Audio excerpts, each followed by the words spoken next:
নমস্কাৰ, মই সন্ধ্যাৰ জ্ঞানজ্যোতি একাডেমীৰ অধ্যক্ষ হওঁ। কিন্তু মই এইখিনিতে সকলো ৰাইজকে জনাব বিচাৰিছোঁ যে যোৱাকালি 5 ফেব্ৰুৱাৰী তাৰিখে ৰাতিপুৱা প্ৰায় 8:30 মান বজাত আমাৰ জ্ঞানজ্যোতি একাডেমীৰ এজনী জ্যেষ্ঠা বাইদেউ মীনা তালুকদাৰ তেখেতে বিদ্যালয়লৈ আহিব ওলাইছিল। তেওঁ ভাড়া ঘৰৰ পৰা হাইৱে ৰোডত ক্ৰছ কৰিবলৈ খুজিছিল, মাত্ৰ এনেতে পশ্চিম ফালৰ পৰা গুৱাহাটীলৈ যোৱা এখন বাইকে তেখেতক খুন্দা মাৰে। আমি এই খুন্দাটোত তেখেতে আঘাত হয় আৰু পৰি যায়, কিন্তু আমি সেই সময়ত কোনেও গম পোৱা নাছিলোঁ। ওচৰৰ 2-4জন মানুহে তেওঁক ধৰি মেলি আৰু তেওঁ যিখন ভাড়াঘৰত থাকে তেওঁৰ মালিকে ধৰি মেলি এইখন আমাৰ নৱদ্বীপ হস্পিটেললৈ লৈ যায়, কৈৰাৰাত অৱস্থিত।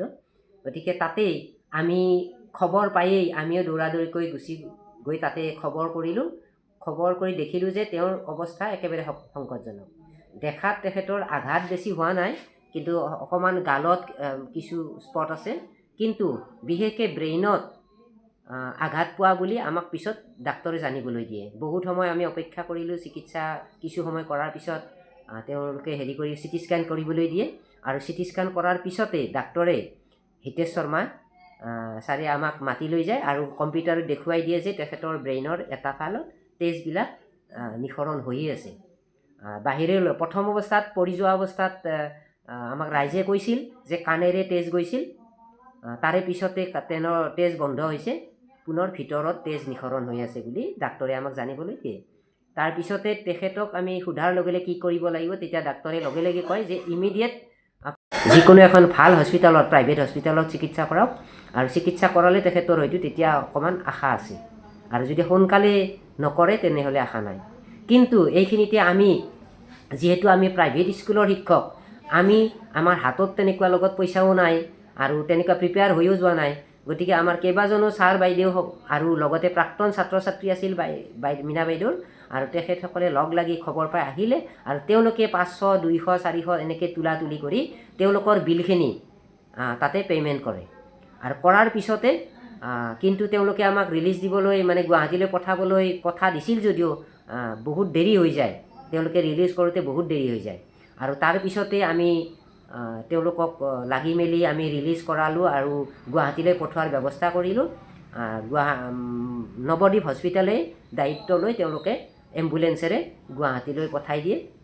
আৰু তাৰপিছতে তাতে আমি প্ৰথম GMCHলৈ পঠাবলৈ আমি ক'লোঁ, এইকাৰণেই যে যিজন বাইদেউ মীনা তালুকদাৰ বাইদেউ আৰু তেখেতৰ হাজবেণ্ড একেবাৰে আৰ্থিকভাৱে বহুত অৱস্থা ভাল নহয়, আৰু সেইকাৰণে আমি চিন্তা কৰিল, তেখেত গুৱাহাটীৰ পৰা আহিহে আছিল হাজবেণ্ড, আৰু এইখিনিতে তেখেতক ফোন কৰোঁতে তেখেতে কৈছে মই GMCHলৈহে লৈ যাম, যিহেতু মোৰ হাতত পইচা নাই। গতিকে আমি কিছু সময় ৰ'ব লগা হৈ যায়, আৰু তেওঁ আহি পোৱাৰ পিছত চাইন কৰি আমি তেখেতক নিবলৈ আমি দি দিলোঁ, লগত তেখেতে লৈ যায়।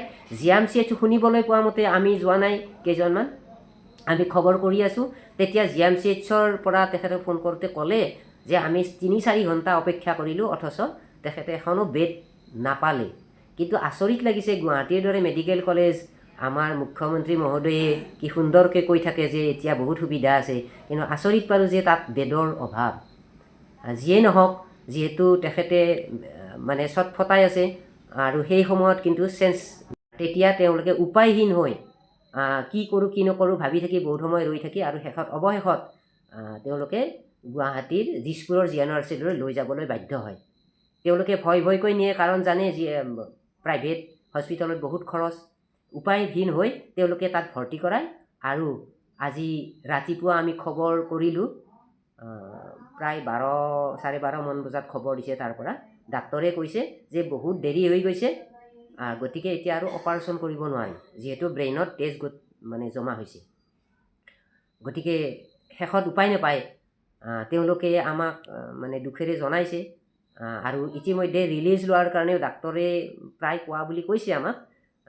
তেখেতে কৈছে যে ৰিলিজ ল'ব দিছে, কাৰণ যিহেতু অপাৰেশ্যন নহয় আৰু বেছি সময় ৰাখিলেও লাভ নাই, আৰু বৰং বিলহে বেছি উঠিব, গতিকে আপোনালোকে পাৰিলে GMCHলৈ লৈ যাওক। এনেকৈ ধৰণে কৈছে, কিন্তু বিলখিনি দিয়াৰ কাৰণে তেতিয়া তেওঁলোকৰ হাতত পইচা নাই। যিখিনি আমাৰ প্ৰাক্তন ছাত্ৰ ছাত্ৰী আৰু আমাৰ প্ৰাইভেট স্কুলৰে শিক্ষক কেইজনমানে অলপ তোলাতুলিকৈ দিছে, আমি অকণমান দিলোঁ। দিয়াৰ পিছত সেইখিনিৰে আতা নাই। তাৰপিছত আকৌ তেওঁলোকে সেই পইচাৰ লগত বহুত সময় ৰৈ থাকিব লগা হয়। আৰু শেষত আমি দায়িত্ব লৈ আমি কাৰোবাৰ পৰা ধাৰ কৰি আনি তাত দিবৰ কাৰণে আমি সাজু হৈছিলোঁ।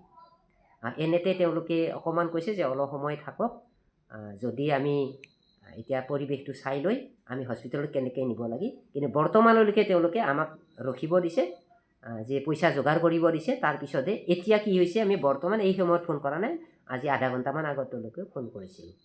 মই এইখিনিতে ৰাইজকো জনাব বিচাৰিছোঁ যে বাইদেউৰ যিহেতু আৰ্থিক অৱস্থা অতি বেয়া আৰু তেখেতৰ হাজবেণ্ডো এটা সাধাৰণ কোম্পানীত কাম কৰে, গতিকে তেওঁলোকে বিশেষ মানে ভাল চিকিৎসা কৰাব নোৱাৰে, দুখেৰি জনাইছে, আমিও জানো।